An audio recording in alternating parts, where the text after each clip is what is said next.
Producer Joe here from the Working Fans Podcast. And at the Working Fans Podcast, this is just a podcast that three lifelong fans created to have a place to talk comedy and pro wrestling.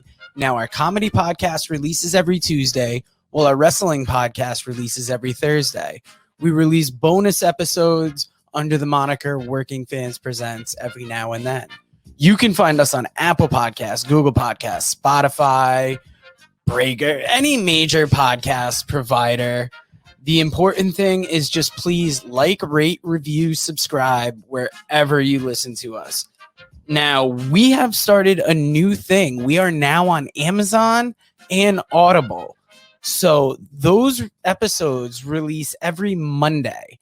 And that's kind of going through the archives and just releasing our old episodes in a new area. So if you want to live through the process with us again, take that journey with us again, you can find us over on Amazon and Audible. Now, if you can't get enough of us in the audio form, check out our YouTube. It's youtube.com/C/Working Fans Wrestling Pod, or just search Working Fans Podcast on YouTube. We have the whole archive is up there.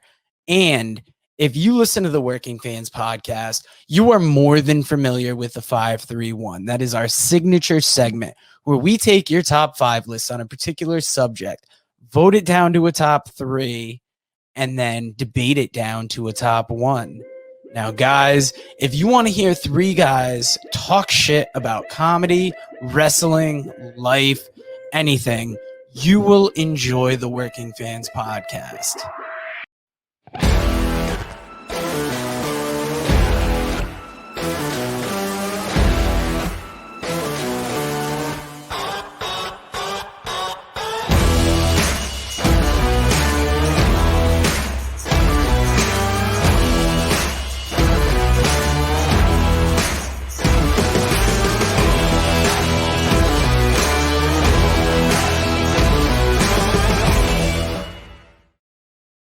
All right, everybody, it's the Combatcast, your favorite Combatcast. It is the man called Dave and Chevy. And Chevy, let's kick it off with like, dude, tell everybody what we got coming up. All right, we got coming up November 6th. We're going to do a preview for UFC 268. That's going to be Usman versus Covington 2. And we're going to talk a little bit about the Caleb Plant and Canelo Alvarez fight. And then on November 13th, we're going to be talking about UFC Fight Night Holloway versus Yair Rodriguez, which I'm super excited for. Giant fan of both guys. So, I was going to cut you off right there before you finish that last one. I'm so excited for that fight. Go ahead. Yeah. And then November 20th, we're going to be doing the UFC Fight Night Kitlin Vieira and Miesha Tate, which I'm excited to see Miesha Tate fight again. So yeah, me too. Not as excited for that fight as Holloway Rodriguez, but hopefully that card rounds out a little bit more too. It hasn't filled up all the way, so we still could get some good. Well, we might maybe we'll throw some hopefully. We had such like a positive review from our boxing talk last week. We might be doing some little like maybe a 5-3-1 boxing one on that show. Mm-hmm. And just one more thing on top of the boxing, real ironic because last week we talked all about heavyweights and Muhammad Ali. I was not aware of this, but on the Shakur Stevenson versus Jamal Herring card this weekend, which Shakur Stevenson won his second world title in a second weight class. On the undercard, Nico Walsh Ali, the grandson of Muhammad Ali, became 2-0, kicking off his boxing career. Pretty cool, man. I didn't know we were going to get more of Ali's, bloodline out here, but keep it coming. Absolutely. And, we're kind of mostly MMA in this podcast, but all the boxing talk last week's got me a little excited. So maybe that's something we'll be mixing in a little more as we evolve and time goes on. Boxing has been getting more exciting or better storylines and stuff lately. So yeah, there's a lot of stuff. And I think you were telling me that Shakar Stevenson, he just is looking to fight Gervonta Davis at some point too. So yeah, I think a little bit further down the line, but that'd be a firework fight. Yeah. Now we had some UFC this past weekend. Paulo Costa, Marvin Vettori. Marvin won the fight by decision. I didn't actually get to watch a lot of this card, so you can fill me in on some stuff. But what I thought was interesting, obviously, was all the lead up into this. The fact this fight ended up at light heavyweight, and I'll let you tell us a little bit. I have a couple ideas for some matchmaking I want to put out there. Mm-hmm. But first, why don't you tell me a little bit about this fight and maybe some other stuff if you want to bring up from this card. So Costa came to fight week and was not prepared to cut weight. He was 211 or something like that pounds for a 185 fight. He was never going to cut that weight. He's had issues cutting the weight before. He's very big. So he said he wanted to do a catchweight fight at 195 or something like that.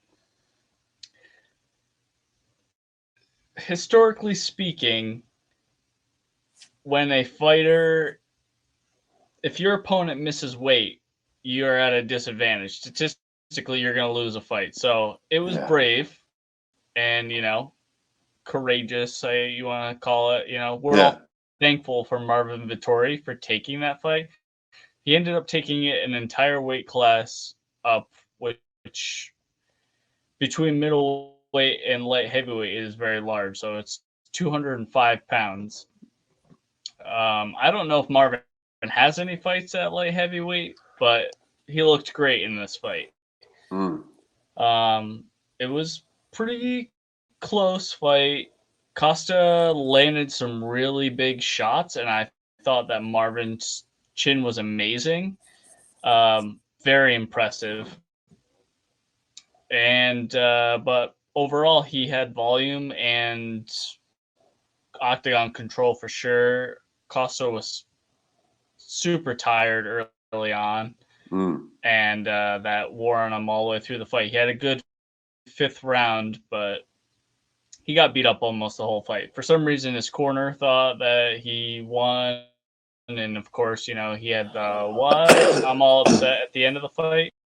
Right. Even with the eye poke, so he poked Vettori in the eye, and they took a point away. I thought it was justified. I saw that DC was saying that maybe that was a little too aggressive, but I know that referees are getting stricter about these things. Fighters are warned in the locker rooms before fights that, you can't be kicking people in the groin or kneeing them in the head or poking them in the eye. So that's your warning. They change the course of the fight after that, Some of these things you can't fully recover from. They give you 5 minutes, but, you could be blinking that out for a month after the fight. So I think a point is justified going forward with these kinds of things. DC didn't agree. I mean, he's been poked in the eye in fights, and he's done the poking. Don't agree with him on this one, but overall, it was a good fight. Marvin definitely won, and I also liked after the fight.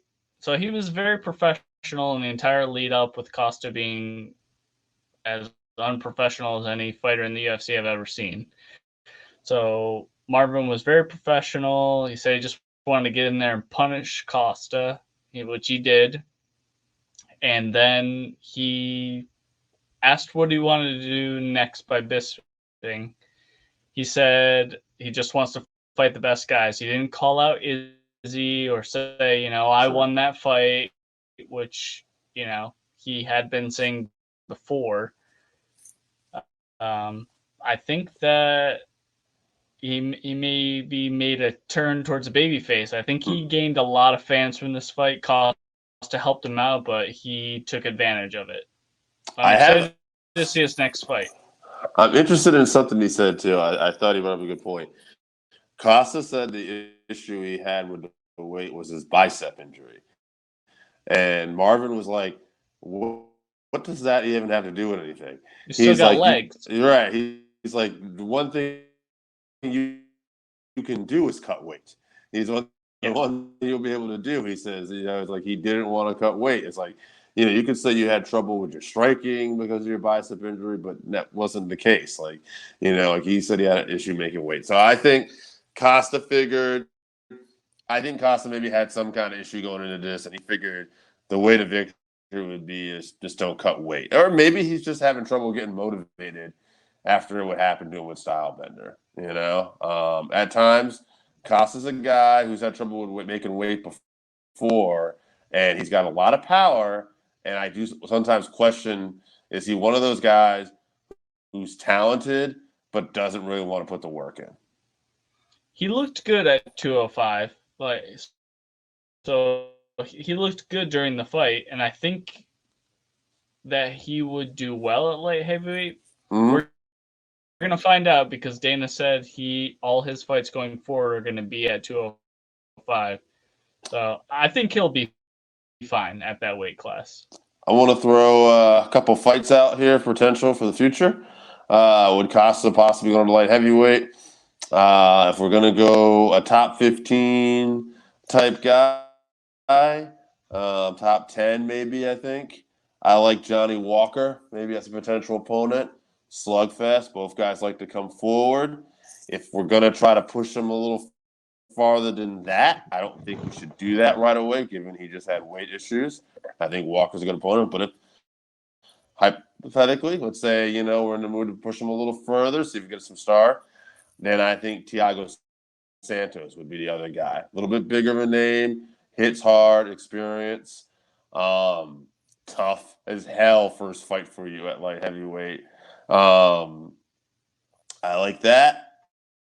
I'll get your words on that, but I also throw this out for Marvin. I think he's got to fight Jared Cannonier or Derek Brunson next. When you're looking at these rankings, Marvin's 2, they're 3 and 4 respectively. They might be fighting next with the winner fighting Whitaker and Stylebender. So if that's the case, he could always punch down. I believe Hermanson is right below him, but Marvin does hold a victory over him. Mm-hmm. So I would think Sean Strickland, who's coming in at 7 and having some wins, might be a potential opponent for him. And Marvin knows after losing to Stylebender, like, he might have to probably take a fight beneath him in the rankings. So I think that's another possibility. But anyway, those are what I'm thinking.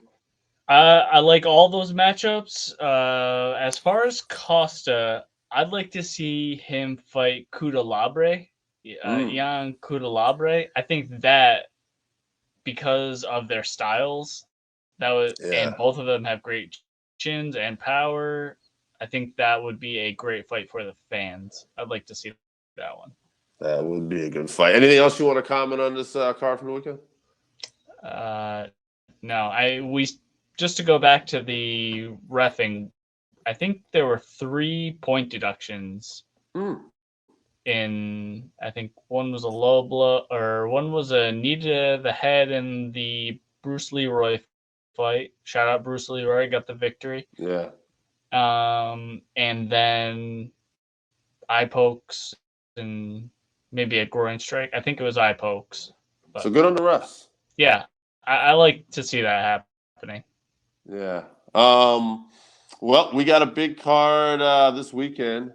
UFC 267. Before we get into that, why don't we, because we know we're going to talk about that. Why don't we talk a little PFL finals here first? Okay. You sent me some fights.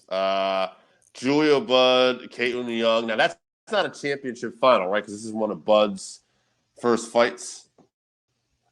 Correct. It's just on the card. It's not for a championship because she fights at lightweight, which is Kayla Harrison's weight class. Right. Now, Bud has beaten like every big name, not named Cyborg, Nunez, and Right. yeah. So I would think this is going to be a showcase fight for her. Would be my Her guess. opponent is 12, 11, and 1. And one. So I'm looking at that. Yeah. this will be a showcase fight for Julia Budd. Yes. And then we got Chris Wade against Halabulov. Kaibulev. Yes, that Kaibulev is the fighter who beat my favorite PFL fighter, not named Rory McDonald, Brandon Lochnane. So he wrestled him. He's undefeated. Chris Wade is former UFC fighter. Yeah, he's pretty dangerous and well-rounded, but I think the wrestling of Kalibrev, I don't know how to pronounce his name. It's very Russian. There's a lot of Russians on this card. Yes, but he's undefeated. I think his wrestling's going to get it done. I did notice that Brendan Lochnane flew all the way to Miami and cut weight in case somebody can't make it to this fight. I saw that the airline lost his bag and he didn't have a bag and all his weight cutting materials and all that for 3 days, but he is ready if he's called upon on Friday. Yeah. I got to go with a man's name. We're having trouble announcing because I looked at the records of these two going in here, and I forget he's on quite a winning streak. So I don't see this going good for Mr. Wade. Then we got another fight, not a title fight, but boxing standout, Carissa Shields, Golden Gloves. She's 1-0 in MMA. I think she's 11-0 as a professional boxer, but 1-0 in MMA. She won her last fight. She finished her opponent in round 3, but I think it was a fight she was struggling a little bit with the wrestling and stuff. Her opponent here is 2-0, 1 finish, 1 decision. So it's basically it looks like they picked up somebody with a decent record, but it's always hard to tell with these 1-0, 2-0. You don't know. My guess is the PFL is going to try to showcase Shields and give her a fight that she can probably win. Take the boxing motto. We're going to try to build her up, especially after. And I'm going to guess that maybe, again, I haven't seen much about Abigail Montes here, but I'm going to guess that she's probably a striker and likes to bring it. Maybe she'll try to wrestle her. We'll see, but I'm going to guess that we're putting Shields in a position to win here. They gave Shields some jiu-jitsu girl the first fight, but she had a salty record. She had a losing record, so she had a lot of fights, but there were a lot of losses. So I thought that was a good challenge. Like you said, she did struggle in the fight until the 3rd round, where she did eventually land some shots on her opponent. The problem is, I watched that fight and she had nothing to offer on the ground. So hopefully she realized that in her previous fight, brought that into her training camp for this fight, and worked hard at just, takedown defense and getting up from takedowns. If she can do that, she can win every fight. So I'm excited to see her fight again now. Yeah. We got Ray Cooper III, guy who's coming off a win over Rory McDonald, your favorite, against another Russian, Magomedov. It's Magomed Karamov. His name is Magomed Karamov. And this guy actually holds a victory over Ray Cooper, I believe, too. What else are going to try? Yeah. And he's got 12 wins in a row or something like that. He's one of those Russian Dagestani wrestler type fellows. So Ray Cooper's got his work cut out for him. So I noticed that Ray Cooper was a plus 180, which is basically a pick'em fight. The thing about Ray Cooper is he also has very good wrestling, albeit it's not Dagestani wrestling. But he's so powerful with his punches. I'm hoping, and I think that this will happen, that he's going to have just enough takedown defense to keep it standing long enough for him to knock this Magomed Karov guy out. So that's what I'm going with for this weekend. We'll see. I'm sorry, this weekend. The fight is Wednesday, so by the time you guys are hearing this, these fights have already happened. Yeah, and we'll have to record in the bag too. We'll have our next week's recording. So we won't, you'll know when we know. Yeah. The last thing we want to talk about the PFL. Kayla Harrison. This is the finals, lightweight against Tara Geraldo. Man, Kayla Harrison's a beast. She's won every fight that she's been in there, something like 11-0, 12-0. I think she's got 9-10 finishes out of that too. I don't see her getting stopped now. Like, this woman is, I think, determined to fight out for contract and maybe be a player in the UFC or maybe Bellator or somewhere else. I think she's going to want to make waves and get some big fights. Yeah, again, looking at the betting lines, Taylor Gerardo is plus 2,200, which is that's a boxing betting line. Kayla Harrison is minus 6,500. I not even in an Amanda Nunes fight have I seen a underdog, such a discrepancy. No, I mean, I guess if you have a lot of money to burn, you could spend money on Gerardo and hope she pulls something out and you get a big finish or a big payout. But it's not going to happen. Kayla's going to do exactly what she always does: come out aggressive, take her down, beat her up, and you can't stop her. Well, I think you're right. We're going to find out. But yeah, that would be the biggest upset. Probably of all time. Yeah. In combat sports, I think. Yeah. But let's talk about UFC 267, which will be happening the day that this drops. All right. We're going to go work a little undercard here first. I got Jingling versus Khamzat Chimaev. This is a really good fight for Khamzat coming back, I think. And it's a great test, too. One thing about Jingling is, like, he likes to bring it in his fights. If you look at it, I think he's got, like 2 performances of the nights and, like, 4 fight of the nights. The guy loves to come forward. Mm-hmm. Now, Khamzat was killing it at welterweight and middleweight. He was on the fast track to, they're talking already, this guy was going to possibly be a multiple weight class champion. Like, he was talking a big game, huge hype train. This guy got COVID in the worst fucking way. Tons of, issues afterwards. He was talking about retiring. Yes. It was so bad.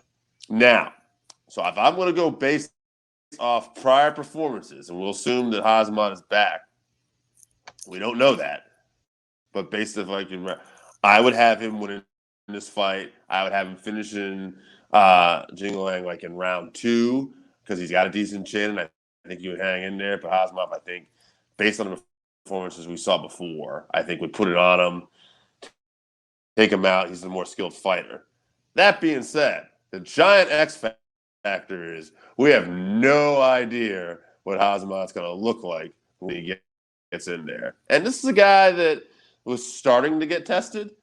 So there was a lot of questions anyway, but now there's just a ton of questions. So it's very interesting. They're really not going to know until we get in there, but I'll give the got the benefit of the doubt, then we're going to go and he's going to be back where he needs to be.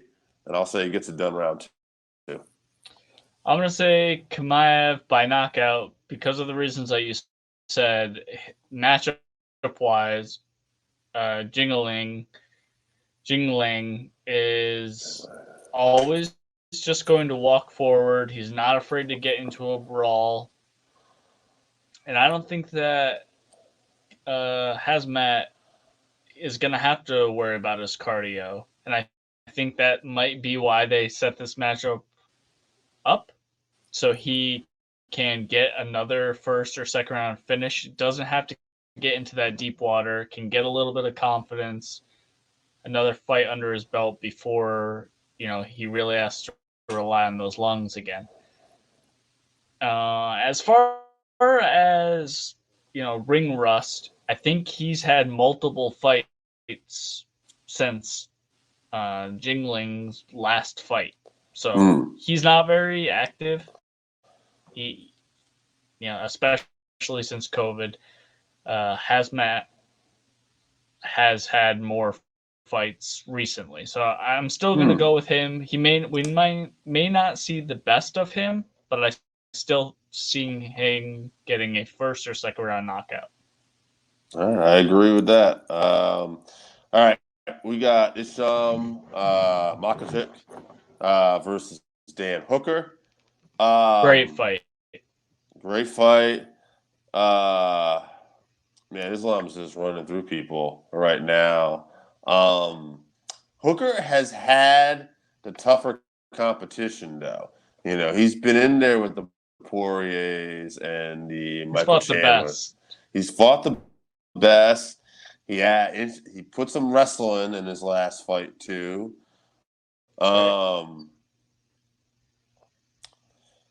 Which was only a month ago too. He fought last month. Yeah, he is a last-minute replacement for RDA who was injured. Yeah, I think I had Islam by decision when I wrote this. I don't know. The more I think about it, I keep going back and forth on this one. I think if Hooker's got good enough wrestling just to keep it standing, Hooker's the better striker. So it could go either way. I'm going to go Hooker, late round stoppage, TKO round 3. All right. So, first of all, Dan Hooker is a monster. Mad respect to him for not only taking a fight against Islam, but short notice. Nobody wants to fight this guy, and he said he'll do it on short notice. So respect to Dan Hooker, as always. Always respect him, but super, super big balls on this guy right now. As far as how the fight's going to play out, Islam's wrestling is so good. I think he's fallen in love with his striking a bit, though. And as Dan Hooker's wrestling did look good against Nasrat, he's not a wrestler. So I don't know if it would stand up to Islam if it came down to Islam just going for takedowns. I don't think that is what's going to happen. I think they're going to end up doing a bit of stand-up. Dan hurts him on the feet, and then when Islam comes in for a takedown when he's hurt, Dan Hooker is the best with these knees up the middle. So I think he catches Islam with a knee and finishes him after that. I'm going to say round 3. Probably not until later in the fight. Okay. One fight I think we didn't have – I was looking at some places had on their notes. I don't know if it's going to be a main card fight because it's a 5-fight usually card, but they had 6 fights I saw listed. And one fight we didn't talk about was Volkan Ozdemir versus Magomed Ankalaev, I believe his name Ankalaev, is. yeah. Ankalaev, yeah. What I found interesting about this, almost similar like Ozdemir, like Hooker, had the tougher fights. But Magomed here. Yeah, they're throwing Ozdemir. They're doing him no favors in the UFC right dude, now. Magomed, he's 15-1. And he's won his last like 6 fights in the UFC. But the fight he lost was to Paul Craig with 1 second left in the 3rd round of a fight he was winning, and he got caught in a submission. Yeah. This guy might be a sleeper. I think he's going to get it done against Ozdemir, because I think you're right. I don't think they're doing him any favors, because of all time, I think this guy's undefeated, basically. Now, might as well Ozdemir will test his chin. Ozdemir can hit, so, but I'll pick this guy at least by decision. So. Yeah, I think he's going to grind him out, hold him down the way that DC did in the title match a few years back. I mean, maybe a decision, maybe ground and pound TKO. Now, the fight I think you're probably most looking forward to. Corey Sanhagen, who you love. I agree. The guy can do it all. Peter Yan, possibly fighting tonight here.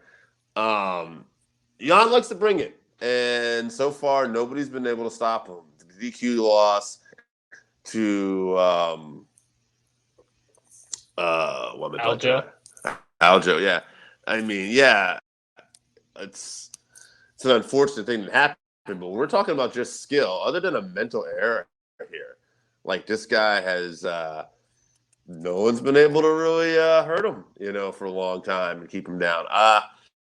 He beat up Jose Aldo. Like, he looks super impressive. That being said, stylistically, Sanhagen, taller, can do it all. Can, come at you with flying knees, spinning elbows, great submission. I think this is Jan's biggest test. I think Corey continues to improve. And I don't know who the favorite here is. I'm guessing it's Jan. But I like Jan. Yeah, I like Sanhagen. I had a feeling you might pick him, but I gotta, if you are, I gotta agree, because there's something about the way he fights going into this fight, and I think the height and the reach difference here that I am just really. I think you could argue Sanhagen beat Dillashaw. I'm not saying he did. I love Dillashaw. It was a close competitive fight, yeah. Yeah, but you could argue that, and I think those two put on such a performance that those two might be the best in the division. We're going to find out. This is going to be a good one. I'm going to go Sanhagen. This is for the interim belt, so it's a 5-round fight. I've been picking a lot of late stoppages. I'm going to do it again. I'm going to go round 4. I'll say we're going to get like a flying knee, and this is going to be like a TKO, maybe a submission, but yeah. I agree. I think that we're going to see both of these guys bring it to a new level, because this is the highest competition that they face outside of, even I would say, even with Corey and TJ. That was TJ's first fight back. That was not the vintage TJ that we used to see. Although he looked good, he was not vintage TJ. I think he has another level to his game. And it might just be that, it was a tough matchup against Sanhagen. But with this fight, I think you're going to see Peter Yan push forward, aggressive, pressure fighting, trying to be in and out of Corey's kicking range. So Yan's boxing is very good. I'd like to see Corey keep him at distance with a push kick, or try to keep him from coming forward with his long jabs. And like you said, when Peter does get in close, Corey could go for a takedown, get on his back, or just go for that knee up the middle of Dan Hooker style, Sanhagen has flying knee stoppages over Frankie, right? So Yeah. I could see that happening. I agree. Probably fourth round. Jan has a good chance. He's going to have to get touched up a bit before he gets knocked out, I think. I'm thinking submission, though, probably. I think they wear each other out. It goes to some sort of scramble and somebody gets knocked down, maybe, and Corey gets a hold of his neck and wraps him up. And before we talk about the main event, I want to tell the fans this too, because we've talked about this. This is a Saturday 2 p.m. card, too, folks. That's right. So, and it's free on ESPN Plus. Yeah. Oh, man, I got that big personal family thing I'm doing. Yeah, man, tell them to put that on in the corner while you're. Yeah, I think I will. I will. Oh, well, main event, Glover Teixeira getting a shot at the title, man, against Jan Blachowicz. Jan, I was interested about Jan. I was thinking about this. To me, you look at it like, okay, he's the favorite, right? He just, he's the light heavyweight champ. He just beat Stylebender, who's the middleweight champ, weight class down. But what's very interesting about this is like Stylebender's a weight class below him, right? He's much bigger. He put some weight on him. Before that, he beat Dominic Reyes, and Dominic Reyes had almost beat John Jones. But Reyes has had a couple of losses recently, and Jones is still got to call him the GOAT because he hasn't lost or anything. But if you look at his last several fights, how much he's struggled with some of these guys, I wonder if this fight isn't closer than what it appears. Glover, like when he was getting ready to fight Anthony Smith that one time, a few fights back, I thought, oh, man, the way Smith had been performing, he's going to put it on him. Nah, just the opposite. Glover got rocked a couple times, but then he ended up he knocked out his teeth. It's incredible. Glover has been, I think, in the UFC since 2012, and here he is fighting for the title. He was doing it a long time before 2012 in Brazil, too. He just couldn't get to the U.S. Yeah, right. Yeah, absolutely. It's a great story, man. We've met this guy once briefly, at Mohegan Sun. He was just hanging around. He's your average Joe. He trains in Connecticut too. Yeah, super good dude. You want to root for him. I am rooting for him.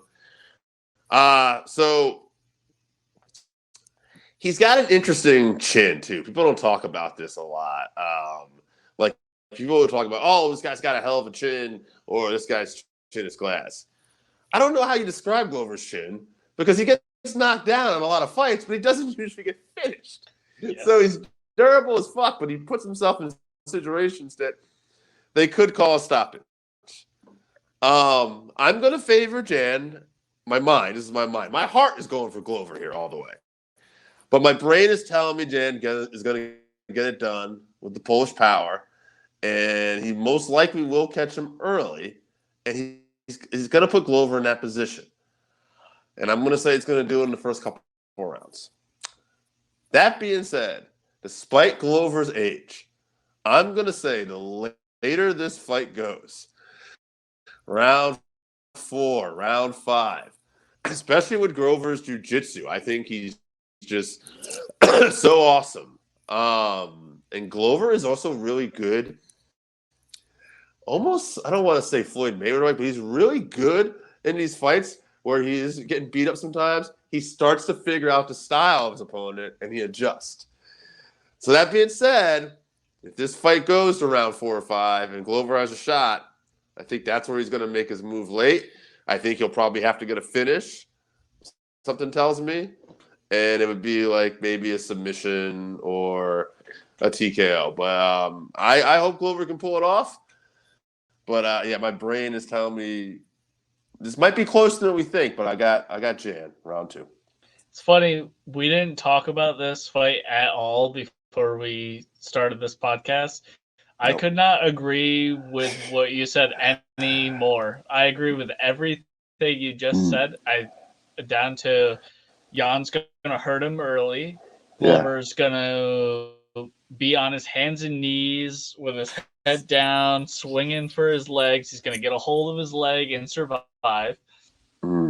Eventually, maybe even on the feet, he could hurt Jan. Once Jan gets a little confidence going, maybe a little too confident, Glover hurts him on the feet.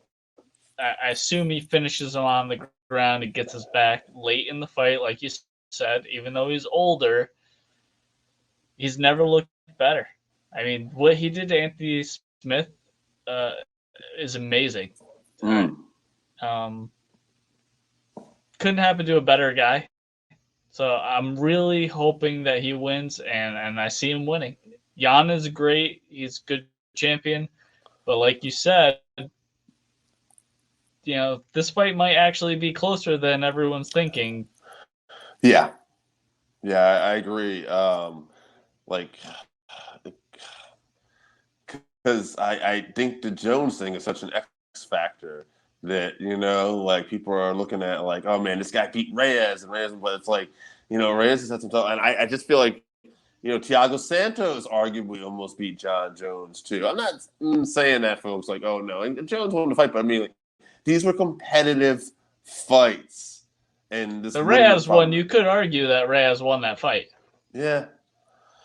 So yeah, I don't know. I think it is closer than we think. I do worry about, like, at least Glover puts himself in bad positions early on. He gets caught. And it's almost like his chin isn't the greatest, but he's just so damn durable. He just refuses. Yeah, his willpower to not go unconscious is impressive. I'm looking this up now. Yeah, Reyes lost another fight after that too, but that guy's a prospect as fuck. Prochaska. Yeah. So Yuri. Yeah. He is making weight for this fight as well, the same as Brandon Lochnane. In case somebody can't make weight, he can step in. So he's going to be the alternate for this fight. He's the I don't know where he's from, Poland or something, Polish samurai or something like that. But he's he'll be champ at some point, I think. That guy's crazy. And another thing too, we talked about Glover's win over Smith. After that, Thiago Santos, rear naked choke too. Another guy who fought Jones in a competitive fight. Now, again, here's another asterisk with that though. Santos was coming off a long injury too, so there's a lot of what ifs, especially on this card. It's going to make it interesting. But I don't know, guys. Fun night of fights. It's not even a night. It's 2:30 in the afternoon. ESPN Plus. Yeah, so it's great for us East Coast fans. West Coast, man, you guys are waking up in the morning, having some breakfast probably, and checking this out. Anything else you want to do? You want to hit us with that outro on that Twitch channel? Yeah, all right. So let's see. November 6th, we're going to be previewing UFC 268. That's Usman versus Covington 2. And we're going to talk about Caleb Plant and Canelo Alvarez's fight. And November 13th, we're going to do UFC Fight Night Holloway versus Rodriguez, two of my favorite fighters. Then November 20th, we're going to be previewing the UFC Fight Night Kitlin Vieira and Misha Tate. So we'll be doing those. You guys can check me out on Twitch. I'm Chevy Rooney on Twitch, one word. Stop on by. Stop on by, say hi. All right, I think that'll do it. We'll be back with another episode of the Working Fans Combatcast.